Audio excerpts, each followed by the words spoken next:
It's The Journey with drug and alcohol attorney Mark G. Astor. All right, everybody, welcome back. I'm so excited to have Jennifer back on the show. Thank you so much for having me back. Another episode of The Journey, and welcome back from California again. Thank you. Thank you. Are you cold? You know what? I'm a little chilly. We are. Do you want my jacket? It's a little nipply out. Not gonna lie. I would give you my jacket. Do you know that? Do you want it? You want it? Does it smell? Good. Okay. Do you want it? Sure. No, I'm good. I'm good you right sure? now. Yeah, because I'm going to move around. You know what I figured, here's the thing, right? So we're about to go into a cold spell in Florida, believe it or not. I know, it's going to be like 47. That's what they say. So in this building where I am, they run the AC all the time. And normally my office, especially during the afternoon when the sun shines in, is like an oven. It is so cold back here. I had to go get my jacket out of the car because I'm cold. But I figured, you'd come in, we'd have the lights on, and it would start to heat up a little bit. But you had me like freezing outside, but that's I'm really okay. sorry. That was rude of me, wasn't it? But No, it wasn't rude. I had what's like interesting? the best conversation. I actually had a call from somebody. They were actually out in California, and they had an issue here, a legal issue here. So I was on the phone with a very nice lady who called me. And so that's what I was doing. That's the only reason I would make you sit outside. I mean, I totally get it. But I actually had the most amazing conversations. You did? Mm-hmm. So I saw you hanging out with Audra. So I've had Audra came on the show. Audra was hot and so smart and so sweet. Yeah, so Audra does all my guardianship work, and the judges love her. They do. And, she practiced in Massachusetts for many years. Now she's down here, and she's a badass. She's a lady boss. I like it. Yeah. She ran track at University of Miami. No. She was friends with all those guys who played on the Cowboys, like Michael Owen and stuff. She went to college with all of them. Oh, wow. Yeah. Wow. That's fascinating. Right? Yeah. How about that? Jewish girl who ran track at Miami. They loved her. Yeah. She's awesome. Yeah, she is awesome. So are you a Miami's fan? I am not. So I'm glad I told you we didn't need a script for this. So this was a very difficult weekend for me because I am a graduate of the University of Michigan and a very, very proud Wolverine. And we played our biggest game this year, which is against Ohio State. And not only did we lose the game, but we got absolutely crucified. And I was in a really shitty mood on Saturday. I was in a really bad mood. I'm finally getting over it, but as a Michigan alum, it doesn't sit well with me. Mm-hmm. You can put it on. You can leave it. No, I know, but it was rolling. It's rolling. It was not now. Okay. It's always like a bit of a comedy I just caught it like thing. really cool. It's a whole thing that goes on with me. It's like a great show. I mean, like seriously, I wonder if there was like a camera, and me not knowing there was a camera following me, and like the things that happen are ridiculous. You know what's funny? Out of all the guests I have on the show, I'm the most comfortable with you. I don't know why that is. You were so uncomfortable last time I was here. But what I are you wasn't the talking one with about? a runny nose before we went on. I was nervous. I admit it. When I get nervous, I even said it on it's just air. my podcast. But like You're a reality TV star, former model. Honey, I'm a movie star. Let's get it straight. Fine. I'm glad we got that out. I'm just kidding. I'm totally kidding. They say there's always some truth in jest, Jen. I'm just kidding. It's a good thing that I get nervous. Even I always say, like, it doesn't matter what I'm doing if for work wise, like even if I'm not getting paid or I'm getting paid, I do it exactly the same, like at my full capacity. And I get nervous because I'm about to unreal just tell you my truth, and sometimes I still suffer from people pleasing syndrome, and I don't know what's going on in my voice. Excuse me. I want to go back to your football game.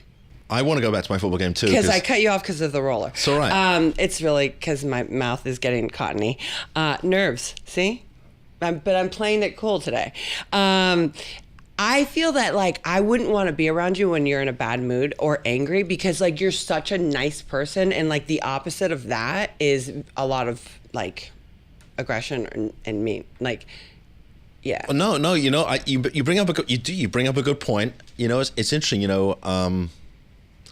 So I'll share something with you. So I have my father's photo off in the office. He sort of keeps an eye on me.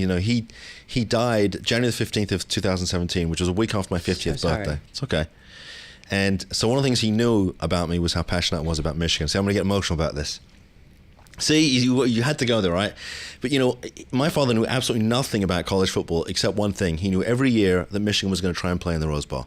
And he would say to me, so are you guys playing in a Rose Bowl this year? He'd always ask me that question. Now, when I was at Michigan back in the late 80s and 90s, we didn't worry about going to the Rose Bowl. We just worried about who we were going to get beaten by. And I know that because I've been there twice and lost both games. So my friends have told me I can never go back to Rose Bowl because I'm apparently bad luck for the team. So yeah, my father knew how. It's one of the things I'm really passionate about is, you know, the fact that I went to Michigan, and so yeah, you know, when the team lost, it was a gut punch. I was really cranky about it, and I was with my friends, and they were cranky too because we're all passionate about it. Oh, so it was a cranky fest. It was a crank fest. Oh, it wow. really was. It was Really? like, yeah, it really was. So. Do you get more passionate now that your dad's gone because you want them to win because of your dad, so then you can, like, enjoy that with him? You know what's weird? So last year, the basketball team, who were expected to do absolutely nothing, towards the end of the season went on a mad tear. They won the Big Ten championship, and then they went all the way to the final of the NCAA tournament, the basketball tournament, which no one expected. And I kept saying to everybody, I'm telling you, this is my father. He's making this happen. He knows how much I care about Michigan. And it was weird. And I said, I bet the same happens with the football team. So I really thought we would win this year and go to the championship game. But we might go to the Rose Bowl, which is ironic because we lost. And if we end up in the Rose Bowl and win it, then maybe my dad was, you know, maybe there was a higher power looking out. So... I understand that. I'm like that with soccer, World Cup. I was too. Yeah. I was too. I was screaming. When we had the World Cup here, I felt the same way. England made it to the semifinals. I was like, my father's doing this. My father's doing this. It was really emotional for me. Yeah. Yeah. It was. I understand. So, anyway, I want to talk more about you because, so you came back in town and I was watching, you're going to get me upset now, don't I you? can totally tell. I'm about to break you. You are about to break me. You know, the only time I got emotional, I had Vance Johnson on. Do you know who Vance is? And I did actually. So that was back when we were doing Facebook Live, and he started getting emotional, and I started getting emotional. I mean, he's really one of the most incredible individuals I think I've ever met. I mean, he has such a story. I don't know if you're familiar with the story. No, I'm not. You know, he won through 3 Super Bowls playing for the Denver Broncos with John Elway, and for a good part of his career and even afterwards, he had a horrible addiction issue. Went through, I think he was married 7 or 8 times. You know, he had a son who was killed in an accident. I mean, he was close to death. And, you know, I had some spiritual awakening, and there's some other things that happened to him. But he's now the most incredible individual. I mean, really, I just love the guy. He's just and so I had him on the show, and he started getting emotional, talking about his son and all those other things. And I mean, I just started to feel for the guy. I couldn't, almost lost it myself, you know? Wow. So. Yeah. That sounds amazing. I want to hear a story. He's a great guy. He's impressive. So, but I want to know about you. So you're talking, you're supposed to be the guest. You're not, I'm supposed to be interviewing you. I'm not saying you're the one that you feel like you need, I mean, This was cathartic for me. I got it off my chest. I know. I saw you about to break, but then you were like, let's talk sucked it about in. you. Yeah. I mean, there's nothing wrong in people showing emotion. Do women find that attractive in a guy? I actually, you know, when I've worked in treatment, and worked, you know, one-on-ones with men and women, and also when I've done men's groups or a group in general, when I've seen a man break and I say, like, you know, really get raw and real and like vulnerable and start crying, I find it to be the most powerful place a man can possibly be. Because, you know, it's not like you should, you know, I'm not saying like go outside in the world and like cry every day, you know, because men are like cavemen, you know, if you really like, we're different DNAs, and like us women, we're like the caretakers, and you know, you guys are like, oh, provider, food, gotta bring home, you know, the whole thing. Don't show your emotion, and still society teaches you that, you know, teaches men like, oh yeah, you're the man, you need to do this. Like, no, you're the man, you're allowed to have emotions and feelings, and you know, you're allowed to express these things. But like a lot of times, fathers or whoever raises a man, another, you know, male, will say like, no, you're the man, kid, you're going to teach to learn this. And it's like, but the guy is so sensitive. I find by working one-on-one with them that you're more sensitive than us women are. We're just more emotional, and we show it, we wear it on our sleeves. And so you guys everyone labels us as crazy, but we just, you know, have a lot of emotion, you know. Well, I can see your emotion, because when I started getting emotional, you got emotional. Yeah. And that made me more emotional. Well, because it's, you know, we're having a human connection right now. And this is what I really think life is all about, is having a communicative relationship and having that emotional connection. You know, because at the end of the day, they're moments, right? We just had this beautiful moment happen. And you were so raw and real, and it made you so powerful. And for me, you know, it made you human. You got humanized. All right, I like that. I like that. So, you know, yesterday I was watching on Facebook, and I, you know, knew I was going to talk about this, right? I saw you And No eyebrows. I had no eyebrows. I didn't notice that bit, but now you tell me, I'll have to go back and check. So it was you and Heidi and Amanda, and I'm like, wow, that is 3 very powerful ladies right there. Yeah. No one should F with them because... My lady bosses, they're badass women, I'll tell you that. They are both amazing women. So we had been meeting because we're going to do this women's retreat. And for me to be a part of them two and this whole collaboration, I'm like, oh my God, I'm kind of geeked out. Tell us about the collaboration, because the last time you were on the show, we sort of brushed, you mentioned you were doing a women's retreat. Yes. So I'm just kind of brush around it too, because we're not like set in stone on dates yet. First of all, let me just get back to what you saw. We had scheduled 2 weeks ago before I went back to LA. We had scheduled, okay, Monday, 11 a.m., hair and makeup ready. We're going to shoot like 3 podcasts. We're going to do this. We're going to do this video and that. We're going to outline the whole retreat. I'm like, yeah, I'll be back in town. Here we go. And, I arrived 2 days ago on a red eye. I now know why I don't take red eyes. I did it once. I'll never do that again. The worst. You feel like you've been hit by a bus and I run know. back. It's the worst feeling in the world. I didn't sleep, but maybe 45 minutes. You just basically lose a whole night's sleep. Yeah, exactly. Then I'm like, there's no way I'm going to sleep. My God, da-da. And I get home like by 8 in the morning. And I was like, I'm just going to try. I'm going to go for it. And I lay down and I was like, here we go. And it's 2:30 in the afternoon. And I'm like, what happened? Where am I? Like, I have no idea what's going on. So that was Sunday. Monday, I'm supposed to meet the girls. So I have like 3-4 alarms set. Apparently in my sleep, I'm horrible when I sleep. Like there's 2 of me. Like when I sleep, I am a liar, cheat, and a thief for extra minutes of sleep. Like I don't know what I say, but I try to play tricks like with myself. I'll be like, no, I have another one going. I haven't, and I don't. You got to set your alarm like 15 minutes earlier than you really need to get up. That way you don't feel guilty about sneaking the extra 15 minutes in. Okay, so I do that. Okay. And then, yeah. And then like, sometimes like people will be like, oh, you got to get up. Your alarm's going off. And I'm like, yeah, no, it's the wrong alarm. Like I'm lying, and I don't even know that I'm lying because I'm sleeping. So anyways, I have all these alarms set. I'm 3. I wake up. We're supposed to be there at 11. I wake up at 11:33. Yeah, not good. And the girls... You're tired. Yeah, but these girls are professional. Like, they have, a lot of things going on through... Like, I don't like being late at all. Like, that's not my thing. And it reminds me of, like, my using days. So I wake up and I'm like, 11:33, and I'm, like, just running. And I'm, like, trying to voice text. Like, I'll be there in 10 minutes. Like, I think I brushed, like, 1 tooth. And, like, and I put on... You looked great, though. I just put on a lot of blush. I have a funny feeling that first thing in the morning, you look good. I'm a mess. I'm frightening in the morning. I had an afro like this because I'd washed my hair the night before. It was not a cute look. No. And so I'm in the car, I'm trying to like going like this, trying to get my ponytail on. You looked great. No eyebrows, like, and they're like, shh, like, ready for Vogue, the girls, and I'm like, hi, I'm so sorry. And like, I had them waiting. I don't like having people wait. So I was kind of all over the place, but that's who I am as I am right now. And so they already had like the outlines of this retreat going on and everything. So we ended up shooting these videos, and they're amazing. They inspire me. Seriously, like they're powerhouses. They are powerhouses. They get me so excited. And we're doing this retreat. Heidi kind of threw in towards the end that she's like, how about we do it a co-ed retreat? First it was going to be a woman's retreat. We're not sure yet if it's a co-ed or just a woman's retreat. Our ultimate goal is like Costa Rica, but we're going to start in local. We're going to do. So what's the reason behind? The reason behind that is because, we're all going through different things at different times, right? And we're all going through things anyways, right? Challenges, obstacles, like problems, adversities in our lives. I mean, I'm sure that like, I can dig into you and find out what's really going on.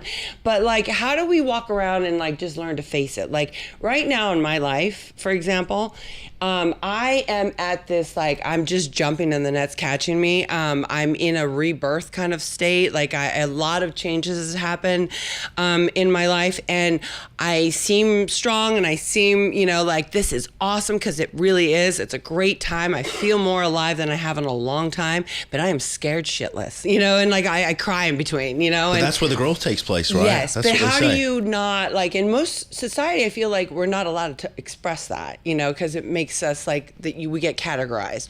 But like we're human beings. I want to humanize again. I use this word again. It's my new word. I like it. And how do we unpeel the layers, or take the mask off? My whole thing about me was remove the mask, because we all wear many masks in life. So what do you think so when you say you had a mask, what do you think, like, what was the world really saying when they saw you before you got clean and stuff? What there was before I got clean? Well, I mean, there's many masks I wore. So like, I didn't think I was happy. I didn't think I was a happy person. I always wore that smile. I didn't think that I was, I was present, but I seemed like I was. I think. I mean, I don't really know. Remember, towards the end, it's another story. It was just a broken little girl, at home alone, so in a closet. That was not a mask. That was just broken and shattered. Well, I mean, you're real now. I love it. Thank you very much. I think if the whole law thing doesn't work out, I'm going to do a comedy show with you. To be honest with you, I think we should do that. Really? Yeah. I mean, if the law thing doesn't go as planned, sure, why not? Okay. Yeah, I think we'd be fun together. Yeah, we'd be good. Yeah, I would like to just improv though, because I don't think. I think for people who are going to watch this, most of this is improv, right? We're improving right now. Don't say most of it. All of it is. Yeah. Like, I don't have a script, and I'm not memorizing. I love that though about people ask me. By the way, they're like, "Was that show Housewives? Is it scripted?" And I'm like, honey, if it was scripted, these people deserve Oscars. Like, there's no way you can like memorize all this stuff or like, script it. And like for Celebrity Rehab and Sober Houses, there's no script to that. I mean, you're talking about people who don't know if they want to live or die, and like, especially in the first year, as you well know from working with addicts and alcoholics, like literally, this is actually a proven fact that your brain is telling you without a drink or drug, you will die. Like, and that's so crazy. And it doesn't. But that's your subconscious mind, because your subconscious mind doesn't like change. No, and the disease is telling you you can't live without it. And it doesn't necessarily say it in those words. It says it, you're different than them. You got this. You can handle it. You can do it differently. They don't relate, whatever. You got this. Get away. Go away, So it's always talking to you, the disease. I don't know how we got off. Well, I seem to do that a lot with you. You're you're a distracting person. Oh, wow, that's not a good compliment. What is wrong with you? Because you have so much to talk about. Oh my God! First of all, I'm easily distracted, and you have so much to talk about that it's just easy to go sideways with you. But you said okay. Well, that is not cute. Wow, we're having our first tete-a-tete. Tete-a-tete. Yeah. We're I'm from going England. for it. All right, we're going for it. I'm from Argentina. No wonder we don't like each other. That's what it is. It's the whole soccer rivalry Got thing. it. I knew it. No, it's the Falkland Islands. Let's get Listen, real you want raw. it? You can have the Falkland Islands. They haven't done nothing for me. Well, they haven't. Well, I mean, you guys took it. It's some rock in the middle of the North Atlantic. What do you want it for anyway? Why do you need it? It's not I even don't close want it. to you. I don't want it. Don't even start. I'm in Florida. It's got nothing to do with me. Well, apparently we have a rivalry going on, so like, let's get to it. All right, let's go. Okay. So talk about the retreat. Come on. Talk about the retreat. She's dying. Oh, Deanna can't believe it. Yeah, Deanna's dying. We got her going. It's hysterical, right? That's a good thing. If we get her dying, it's a good thing. Laughing, rather. Not dying. Like, that's horrible. So tell me about the retreat. So the retreat. We're not sure if we're going to do an event first, because doing an event is just as much work as doing a retreat. So these are the two things. We're not sure if we're going to do a retreat first, like February or so, and then lead it to the retreat in like May. However, we may push it and do the retreat March, April, and we don't have a name for it. And that is our problem right now. The dates we got, oh, God, I just whistled. Oh my God, whistle while you work. Whistle while you work. Wow. I think we should both. Well, I know I might need to be drug tested after this. You can drug test me. All right. So, but I want to know what's the whole idea? Premise. Yeah. What's the premise? It's about unpeeling the layers and really finding your strength, and dealing with the issues of like, how does it feel to be completely demasked and be you? because we are many things, you know, on a daily basis. And it's not just for people in recovery, right? It's about people who are overcoming different things. And it's about bettering yourself and, you know, finding yourself and not feeling in any fear with it and standing in your own truth with it. Does that make sense? So how do you see the guys so if you do a co-ed, are the guys and the girls going to be out? I mean, there must be some social component to it as well, I would think, no? I would think it would be, yes. I also think that it's, you know, I feel like there would definitely, you know, the women should be in their most raw, vulnerable place at first with women, you know, and men with men, and then collaborate that, and with boundaries. You know, this, I feel like this day and age, there's no boundaries. We're very boundaryless. Really? How do you say that? I know what you're saying, but see, I think... say the word. Well, you're saying we live in a time without boundaries, right? Yeah, I said that. You see, but I think boundary, how do you say it? Come on, Deanna, come up with a word for us. Deanna's going to go... She's going to go on Wikipedia and look up boundaryless. Anyway, I know what you're saying, but see, I think it's maybe the opposite. I think we live in a society where everything is so politically correct. You can't say anything about anybody else because God forbid they're offended. I mean, and I'm not saying it's right or wrong. I'm just saying it is, right? I mean, it's just the way it is. But I mean, don't you think that? Say that again. What you just said. I think we're living in a time where we are supposed to be incredibly politically correct. What is that? Well, you can't say anything about somebody else because they're going to be offended. Either you can't say anything about their religion, their race, whatever it happens to be. You know, their political, position. Yeah, It seems like everybody's on the attack, and if you attack anybody, you're a bad person. Yeah, you know, I'll tell you this. I feel that this is only what I see, right? I feel that because of all the political stuff that's going on, like all of a sudden everyone got angry and they're like, F Trump or we love Trump. And, you know, really at the end of the day, like whoever you voted for, I don't really care. You know what I mean? Like, I just don't care. If you want to have a discussion about it and want to know why I voted for whoever I voted, that's fine. But truthfully, I'm not going to tell you because, like, I don't need you. Like, when I see these things on Facebook, like, if you voted for Trump or you're never my friend, and then they'll be like, oh, after 35 years of friendship, 35 years of friendship, I no longer am friends with these people. Like, what is wrong with us? Why are we so angry at each other over politics? Like, you know what I mean? Like, we're really angry, which if you take the anger out, and you like keep digging deeper, we're really hurt from childhood. It has nothing to do with politics. I you agree know with what I you. mean? But like this is our outlet to get angry. And I'm just like, wow, it really hurts me. Like I had to like stop looking at people's page because I had to stop because of all the anger and hate that's going out because I'm like, oh my God, that's so sad. You know, and then I'm like getting off something like Facebook and I'm like, God, I'm so sad.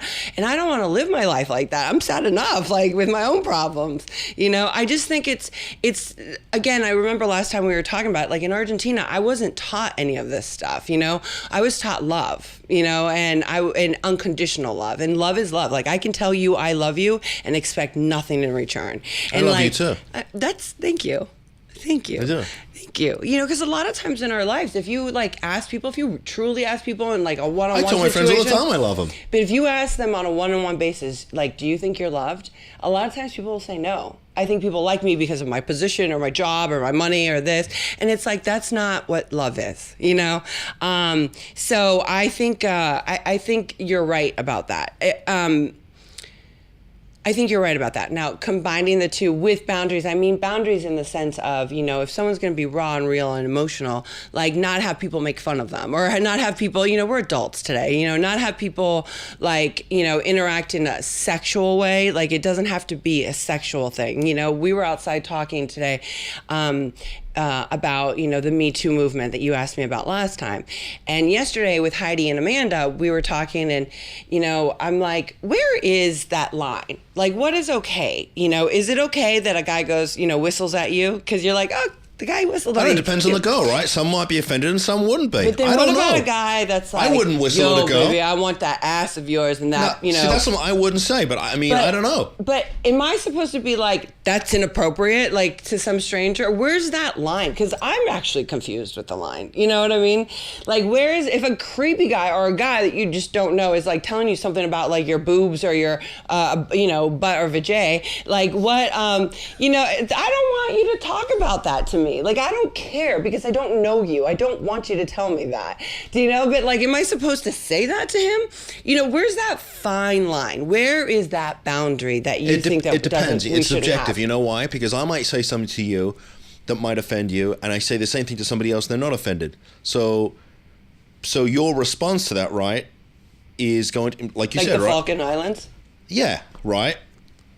You got all upset about the Falkland Islands. Me, I personally couldn't care if it fell into the ocean tomorrow. I wouldn't want anybody to die, but I'm just saying it doesn't really have any impact on how many kids I saved this week. You know what I mean? No, I get it. And it's interesting. You talk about the whole politics thing, and the whole idea behind politics is to divide us all, right? Because really, at the end of the day, you've got one politician who's on this side and one politician on that side, and what they're saying is, no, I can fix your life for you, and the reason your life sucks is because of that person on that side. And the truth of the matter is we're 100% responsible for our own shit, good or bad. Really, I mean, is Donald Trump going to help me to save more kids this week? No. Is he going to stop me? No. So really, I hate to say it, but to a large extent, we're really responsible for ourselves, right? You want a better life, go get a better life. You're not happy with with the car you drive, get another car. You don't like your partner, get another partner. Yeah. Right? I mean, I agree with you. Fix your own life. Don't worry about some politician or some other asshole out there who says he can help you. Live your life. Like, live it to the full. Like, you don't know when your day is that it's over. I don't know if I talked about this last time, but I was listening to this thing on TV really late. I have problems sleeping. It was like 2 weeks ago, I think. And this guy was talking about like, I think it was like a Hillsong channel. It's like a Christian channel, something that was like flipping the channels. And he's like, a year ago I wrote about me having cancer, or like 2 years ago when I started writing my book, I wrote like, I'm gonna die because of cancer. And he's like, I didn't have cancer then I got cancer. So he's like, and then I fought it and like this and that. And I just went, oh my God. And I go, it's the dash. I'm going to sound crazy. That's okay. It's the dash that matters. The dash? It's the dash in between the tombstone that matters. From the day you were born till the day you die. That's what really matters. And I don't know why it came to me when I was watching that. And I went, I get it. So I need to make that my goal. Like, it's the dash. What goes on between the time you're born and the time you die? Mm-hmm. Okay. And really, truthfully, like, I don't care about politics. Like, I don't care about, like, who's going to win, like, this or that. I mean, I care in the sense of, like, I don't care the way that I feel like I should be caring. Like, I feel like I need to care more. Like, it's trying to save lives. It's actually making somebody who's an addict or non-addict feel humanized. It's somebody who may, like, have a human emotion or a human experience with someone else. Like, if at the end of the day, did my dash make someone feel something? That's powerful stuff. I've never said it like that. I love it. I've never even said this That's before. That's very profound. Maybe you should talk about that at your women's retreat, no? I mean, I think that's important, right? I mean, because it sounds like it's going to be a lot of personal growth. It is personal growth. I mean, it's like even like dealing with like loss. Like my father died, unexpectedly. He was 47. There's not a day I don't think about him. But like, how do we heal? Like, how does I know actually how to heal the little girl in me because I've worked through it so much and I go through so much therapy and every type of therapy. I know but that I don't need that my past to define me right now. It is part of me, but I get to choose who the fuck I want to be today. You know what I mean? Excuse me if I say bad words. It's all good. Oops. It's okay. I don't think the FCC's watching us. It's all right. Okay. Well, fuck yes. No, just kidding. I'm with you. Fuck the FCC. I'm totally kidding. Well, I love that you're being real. This is great. I wasn't being real last time. You are. You just kept asking a lot of Hollywood questions, but we never finished. Was interesting stuff. But we never went. I kept going back to the recovery. So ask me all the Hollywood you want. Well, no, I mean we're having fun with this, but yeah, I mean obviously you have a background. You worked in Hollywood. You hang out with a lot. I still do. Do you know something? I checked out your Facebook page, and there's a really great photograph of you with a very young Cameron Diaz. Ah. And I said, wow, look at those two. Yeah. Is she fun? I don't know her. I love Cameron. I saw her on British Top Gear with Tom Cruise. She looked like she was a lot of fun. Oh, she's the best. She's amazing. We actually met modeling, and we would be like the salt and pepper, you know, and we do catalogs together and like, you know, magazines and stuff. And so I've known her since I was like 15 years old or so. And then like, you know, then she got the mask and we still stayed in touch. And the irony of me being in some of her movies, like one was Cameron Crowe. I auditioned for it. She was shooting Gangs of New York in Rome. And then I called her and I was like, I got your movie. And she's like, oh my God, we're never going to shoot together because of her scheduling.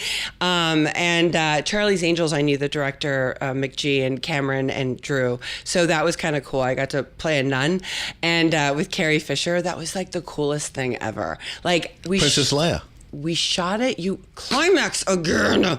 You did the climax. You gotta let me know when you're getting to the climax so I don't interrupt. Charlie's Angels, obviously, you know, Carrie Fisher is gonna lead to Princess Leia. I mean, fine, get on with your climax already. Jeez Louise. I've never had a woman whose climax I kept interrupting like you. You gotta give me a heads up. Come on. It's horrible. We're guys. We're not mind readers. I mean, how do you not? I mean, it literally leads to the next thing. You're so cute sometimes. Okay. So come on, you were saying McGee, Charlie's Angels. Okay, so the crazy thing about that is we actually shot the nun scene. Can't imagine why.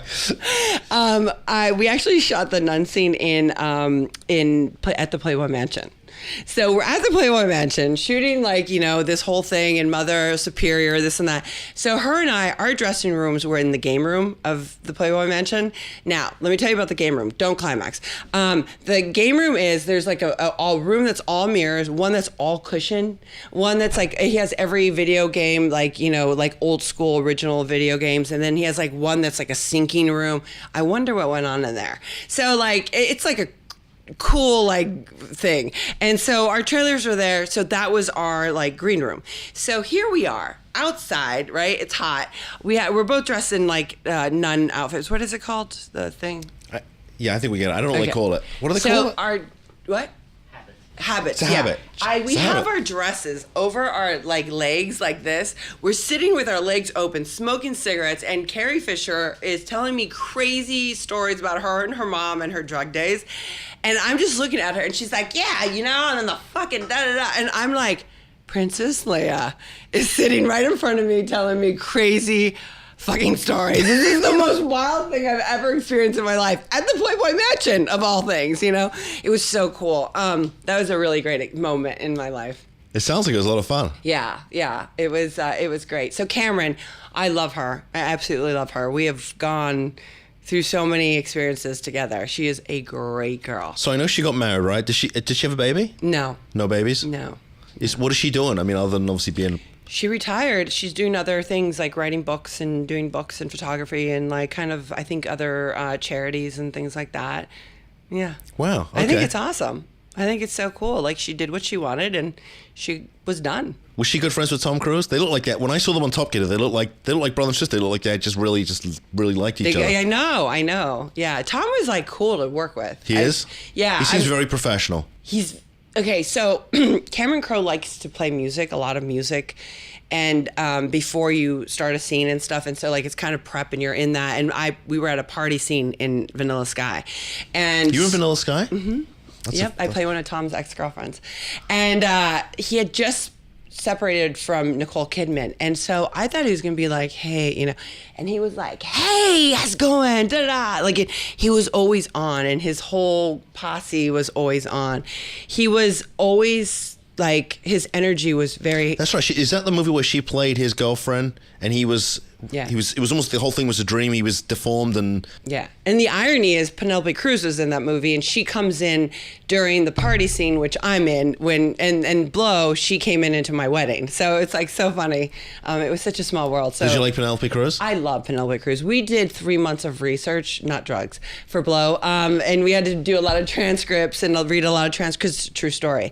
So I was with Jordy Moya, who played my husband, Penelope Cruz, Pee Wee Herman, Herman, Paul Rubens, every single day for like 3 months. And like we were such a bonded group. And I got to tell you, it was amazing. And Penelope and I had to break our accents because I'm from Argentina and she's from Spain.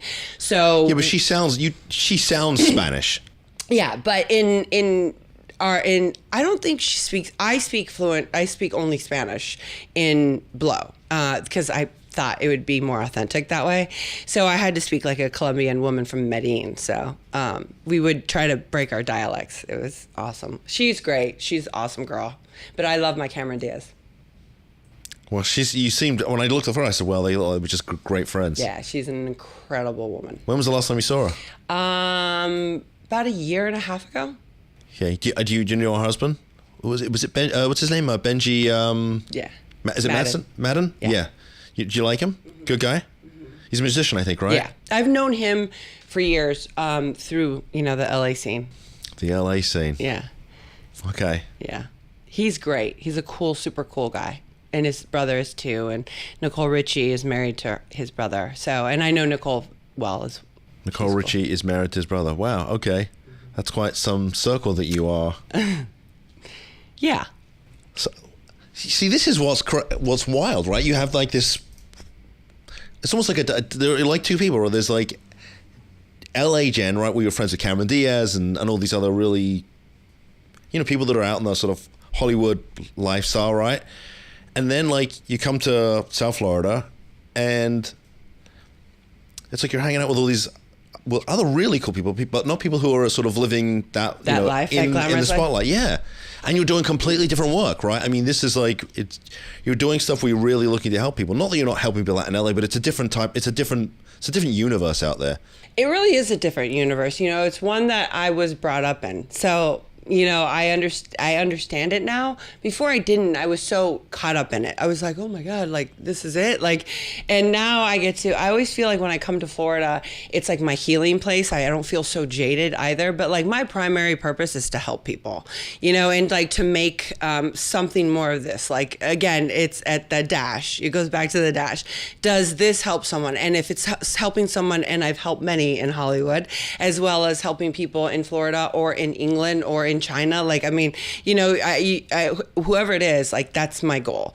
I also love acting, and I remember I'd be like, God, I'm going to be such a bad actress again. Like, I want to start acting, and I've done 4 movies back in since I've kind of made my comeback, and they told me I was just a reality girl and I wasn't going to be able to do it, but like, I now 4 movies back, don't tell me no, because I can do whatever I want. I believe you. I'm a very determined person, and what I have found is that, like, before, I used to turn down so many movie roles. I mean, Why? if I told you the roles, like, you'd be like, what?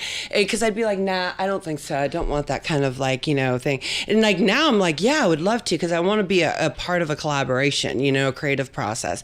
And I'm able to find more depth and weight to myself inside me, like, in order to act, like, with the acting. So maybe when you're acting, you can tap into some of those experiences you've had. No, absolutely. Like, I got to, like, do this one movie where I, like, really got to make fun of myself, like, on so many levels, and like, what I thought I was supposed to be, and was a comedy. So that was really fun to do. I actually was like, oh my God, I'm actually funny. Like, I think you'd be really funny. Yeah, no, it was good. It was good. So are you allowed to tell us what parts you turned down? No. Okay. All right. So I mean, maybe once a book comes out, because I'll write something. There's a story you're gonna be like, holy fuck, you really fucked up your life when I write it. Yeah. So when's the book coming? I don't know. Let's just say, like, well. How far into tell me where are we at? We're in the beginning stages. Like, we're into trying the format. Are you going to have somebody that helps you to write it? Yeah, absolutely. Thinking, right? I can't do it. Yeah, alone. There's no way. First of all, I don't have the time, but I also don't, I can visualize and feel and express everything. And then if I'm trying to do that while writing, it'll be really hard. Yeah, because I know that some of these people that, that write, they have books, but they basically just, they sit down with somebody for, 5, 10, whatever it is, how many hours, and the person basically writes the book for them based on what they tell them. Mm-hmm. So is that what you're going to do? Yeah. But there's a few books in one, but I think I'm just going to do, because the recovery process, just the sober part, like, is a whole nother thing too. So if they were to make a movie on the book, because it would probably make a great story. It really would. I could see. So who would play you? Maybe you could play you. Wow. Yeah. Who's going to play me? I don't know. Why'd you make it about you? It's I don't my know. book. Well, I know the book. I want to be in the movie. The book's fine. You can keep me out of the book, but I'm just teasing you. Come on. I'm totally teasing too. I was totally teasing. So let's talk about movies. What's coming up for movies? Do you have any in the pipeline? I have one. You like to... And it got pushed back to March. We're not sure. It's a drama. It's a dark one. I have a relevant, small-ish part, and I just wanted to be attached to it because it's such a dark movie and it's a true story. And the last 3 movies I've done have been comedies, so it's time to kind of dig a little deeper. Well, so if you do something like that, because it would seem like the comedy you'd just sort of be a natural because you're. I'm not though. Like You're I didn't funny think though. I was. I really didn't you think are I funny. was. But it seems like you need the right partner to play off. Yeah. I mean, to get the best out of you, of course, but. I knew we got back into the gutter. I was like, don't talk about climax. Don't talk about her climax. All right, so now if you do something like that, a drama, how much prep time do you need? I mean, do you have to sit down with a coach and? Oh, yeah. I mean, absolutely. I do. If it's something that like I know, I always kind of go through it with my coach, but I work hard on it. It depends, it depends. For Blow, like I remember I went in when I started doing it with my coach. I was like, first of all, when I read it, I was on a plane. And I was like, I need this movie. And I heard all these, Eva Mendes was going to do it. This girl was going to do it. You do like Eva Mendes too. I love you so much. She's so beautiful. She's very beautiful. Well, you are beautiful. She's such a great girl. She's such a great girl. I love her very much. She got married. Who did she marry? Ryan Reynolds. Oh, no, not Ryan Reynolds. The other guy. You know what I mean? Yeah. Wait, help me. He was in that movie that Ryan Gosling. Is she married? Is that okay? Yeah. I got that right. Yeah, I know my Hollywood stuff. Yeah, I did it. I forgot his name, but I know who she was married to. I know the face. And then like Rosario Dawson, all these people and blah, blah, blah. And they're like, there is no way you're going to get a shot. You can't even get in the door. I'm like, to my manager, I'm like, get me in the fucking door. And when I was like, oh, I need this movie. And I read her, my character, and it was all in English. And I was like, no, I'm doing it all in Spanish. And so. Well, that was great because it probably narrowed the field. Yeah, well, I went in there and I met with the casting director. I did in Spanish, this and that. And she was like, oh my God, it was a great take. Interesting. So I went back, and then I was reading with the director. And I walked in there, and I'd gone through it with my coach, and she was like, you got this. Like, the minute I read it the first time with her, she was like, this is yours. It's yours. And I was like, I know. Like, I just knew. Like, you just felt like you were the character. This was mine. Like, and if it didn't happen, it wasn't because it wasn't about my acting. It just was meant to be for somebody else. Like, it was all luck at that point. But I was like, I'm giving it my all. So I went in there. I met the director, and I go in there only in Spanish. I speak to him, and he's like, hello, how are you? And I was like, da da da da. And he's like, you want to read? And I was like, sí, por favor, And then all of a sudden, I'm like, rah! My character's a crazy, coked out Colombian woman from a drug lord's wife from the 70s.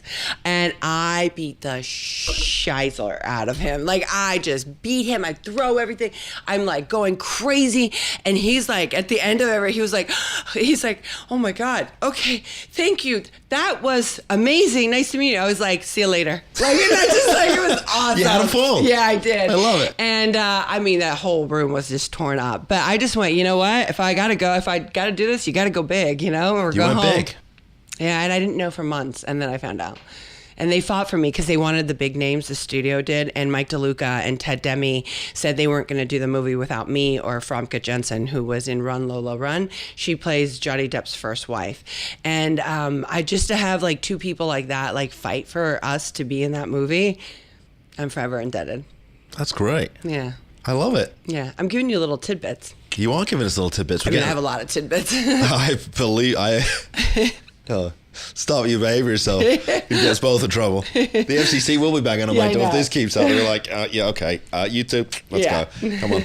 So before we went on, you told me an interesting story about Janice Dickinson. Because you know what's funny? You mentioned Janice Dickinson. I'm like, she looks like Janice. You look like a lot of people. Ah. Thank you. That's very young Janice. She'd have to be young. That's a huge compliment. That's a huge compliment. Janice is an icon in the modeling world. That's again, thank you for that compliment. When I was 14 years old, my mom and I were in Paris. I was doing Azadine Alaya show. What show? Azadine Alaya. He's a huge designer. Hervé I'm Leger ignorant to started some like of these making, things. yeah. What can I tell you? Madonna, Tina Turner. I mean, name them. Everyone's worn his stuff. So we're walking back to Azadine's like place where we all go after the show, and I'm walking with Azadine and my mom, and Gimenez is behind me, and with Arthur Elgort, this huge photographer, and she grabs me and she turns me around. She goes and grabs my face, right, and she's like, "Oh my God, you look like me when I was your age," and I was like I don't know, anything. I don't know who's who, right? And I'm like, "Thank you," and she's like, "Just do me a favor," and she's squeezing my cheek. She's like, "Just don't shoot up before you walk on the runway on stage." And I was like, and I was like, "Mama, what does that mean?" Like, I didn't know, Later on, I found out quickly. And I never did that. I know it wasn't a good idea. Yeah, no. I got to tell you, through the years, I've seen Gimenez, and like, I love her. I absolutely love her for her. And she said to me one time, she photographed me. And I got to tell you, that woman has a great eye. I'm probably like 19 at this point in my life, or maybe 20. And she was like, I was doing something. She was like, "Let me tell you something. Know your light. Do you want to be the best model? You want to be that supermodel that everyone calls you? Know your fucking light." And I was like, okay. Know your light? Light. I know my light. What does that mean? Find your light, right? Like, as a model, you have to know where the lights are, where the thing is going to hit you right, and da-da-da. It's like when people take selfies and they use lights. They know how to pose their face. Is that what it is? Yeah. Know your light. That's what makes a good model. So apparently you know your light. I know my light. Did you know your light? Well, my light here sucks because it's making you look good and me bad. No, but that's listen, okay. We're trust cool. me. You look great. Mm-hmm. I didn't look great in your last one. I saw. I thought you looked good. That's why you look. the You long do. Shirt. I think you look great today. You know what? You look very. First of all, you're much more relaxed. Because we hadn't actually met before, right? When no, you came, I felt very pressured. No, it didn't. I'm kidding. No, but you're a lot more relaxed today. Thank you. I like that. This is good. No runny nose. You're just chill. Yeah. Okay. Can you stop with the runny nose? I can't help it. I never met anybody else who got nervous and had a runny nose. I got nervous. All right. So how much longer are you in town for? I am in town for another 2 weeks. 2 weeks you're here? Well, that's great. I know. What are you going to do with these 2 weeks? Plan my retreat. I have a lot of meetings I'm taking out here. Meetings? Yeah. Business meetings? Mm-hmm. You're not going to share that with us, are you? Nope. All right. Well, then I won't ask. Nope. Might have to do that off camera though. Yeah. and I am. Oh God, there's a lot going on. I'm actually moving into another place this week.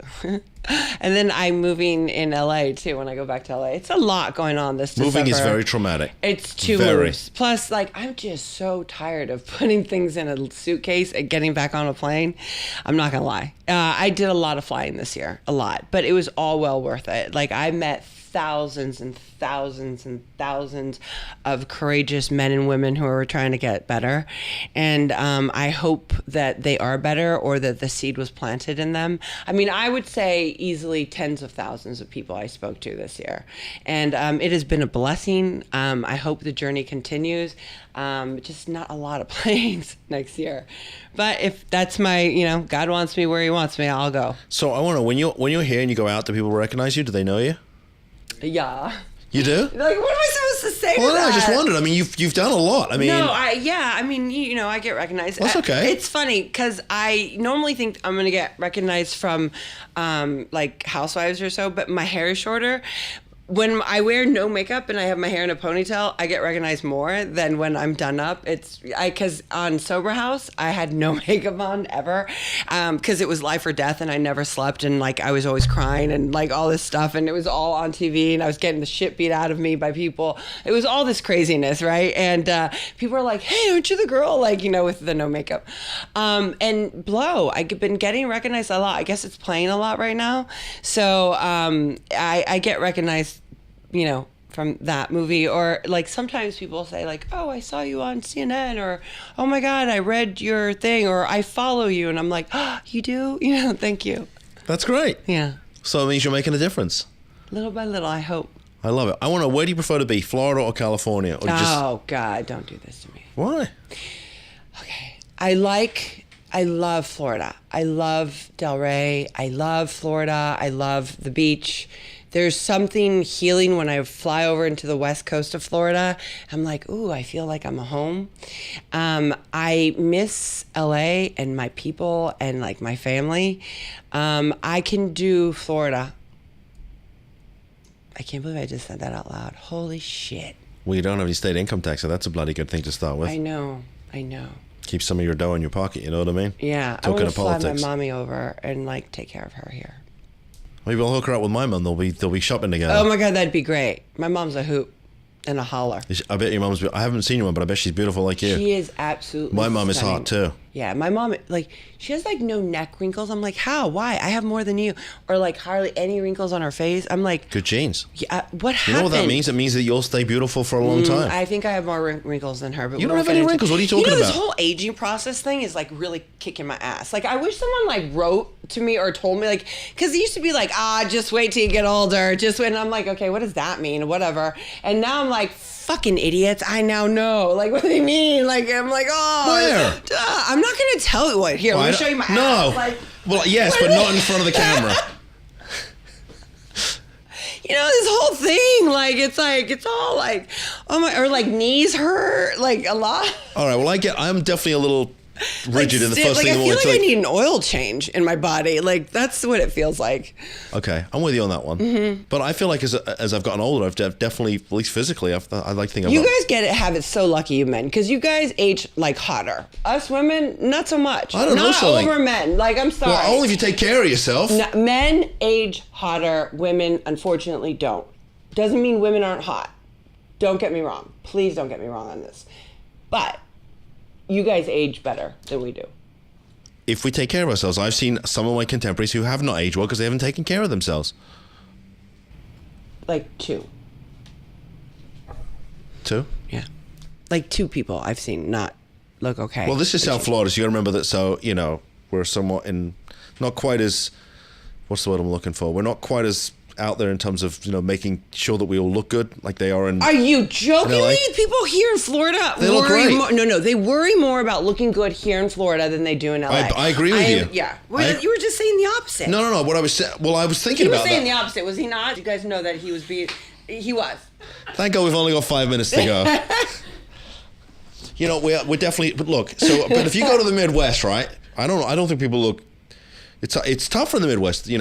The winter comes along, people don't want to go out. I mean, I think we have a good life down here in Florida. An absolutely great life. Like, people are rocking and rolling. It's funny because I feel, I'm not going to say it. You feel what? I'm not going to say it because then it makes people are going to be like, fuck her. She's I'm not gonna. Who cares what they think? You're my guest. I feel like people show off more here than they do on the West Coast. We got a lot of Joneses here in South Florida. A lot of people trying to keep up with the Joneses. Yeah, I feel that I see that more. Like, because like, I mean, and then there's that crowd, anywhere there's that crowd. But like overall, like, where you just, I'm like, whoa, really? Like, I don't know. I just feel like they do that here. I don't know. I'm just talking shit right now. I'm going to stop. Is there any other shit you want to talk about? We've got a couple minutes to go. Love tolerance. I want to come back on here when we have all the dates set. All right, that's what we're going to do. In fact, maybe we can get you and the girls. Yeah, can we do something with the girls? Yeah, oh my God. They would eat me alive. You're going to be in a corner in fetal position. Probably. I'm not kidding you. We're going to Sucking destroy you. Yeah, destroy your ass. I can't wait. Are you ready? Oh, yeah. Yeah, it's like worse than me. I'll have to get an extra night's sleep. Yeah, I think it'll be awesome. We should plan that for January. All right. Well, once we know what's going on, because that way we can use the show to promote your retreat, and you'll figure out if you want the boys there too. Mm-hmm. What do you wish for the new year? Don't say happiness and good things. Well, there's a number of things. Well, I definitely want to see Michigan win the Rose Bowl. That's for sure. That would be great. I want to see them win the Rose Bowl. I would know my father definitely. Then that way I would know that the loss to Ohio State was actually intentional, my father's game plan to get Michigan to the Rose Bowl. Because if we won that game, we'd probably end up going to the college football playoff and not the Rose Bowl. See, so maybe it was intentional. I like going to the Rose Bowl games. I've been there. You know what's interesting? I lived in California for all those years, and Michigan had a lousy football team. I was living 45 minutes from Pasadena, and we never once got there. I was like, I'm right down the street from the Rose Bowl. This is great. When Michigan goes to the Rose Bowl, I'll be able to go. They didn't make it. You make me miss Pasadena and LA right now. Well, Pasadena's a pretty town. It's pretty. You got Beautiful. You're That's in where I like- got sober. It's beautiful there, and you got the mountains right in the background. It's pretty. So I definitely wish for that. Obviously, I want my business to grow, because if my business grows, it means I'm helping more people, and as it grows, I can then help more people. So I'd like to get to the point where we could start to help more people for free, because I think there's a lot of people that we could help that just can't afford to do it right now. Obviously, my mum, maybe not, and I'm not necessarily going in order here. Obviously, my mother's more important than Michigan winning the Rose Bowl. Sorry, Mum, not by much, but yes, you're more important than Michigan. So yeah, I mean, and sister, I've got 5 beautiful nieces, all better looking than me, smarter than me, and taller than me. So I don't know. I mean, I'm definitely blessed, and I hope I get to spend more time with you too. Yeah, I do too. This is I fun, do too. right? This has been an awesome hour. Thank you. I love spending time with you. You're a lot of fun. Come back anytime. No, I'm supposed to say that to you. Yeah, I hope you've enjoyed the Jennifer Gimenez show. I'm Mark Castro. I'm our guest of the day. You should come back at the beginning of the year. Well, you should do a show, and I should come on as your guest. That would be really fun. I want to get you raw and real, and not into this because you're not this guy, even though you do this guy every day. A little bit. Okay. You know what you need to do? You need to come to one of my Krav Maga classes. Okay. We're going to get you to do that. Maybe we'll get the girls to come too. That would be awesome. Kick some ass. Yeah, kick my ass. Mm-hmm. How about that? I like it. All right. So we're going to sign off. Is that okay? Yes. Because last time we did this, you got mad at me. Yeah. No, I want to thank you. Thank you so much, everyone, for watching. Oh, God. She's destroying the place. Jesus. Everybody, thank you for watching us. This has been The Journey. This is part of what we do here at Drug and Alcohol Attorneys. And if you want to find out more information or just want to watch they should just come to the website to watch you. The shit show. The shit show. The Journey shit show. It's okay. Drugandalcoholattorneys.com. Not your show, but just me doing it. Sorry. And you notice I don't do drug and alcohol attorneys with an S.com. Now I just Thank say, God, I got a little paranoid after you said that. It really bothered me. It bothered me too that you told me, but I realized you were right. Mm-hmm. As much as it pained me to admit that, you were right. So it's drugandalcoholattorneys.com. You can email me at mark@drugandalcoholattorneys.com, or you can call us 561-419-6095. Thank you. Thank you so much. Thank you, guys.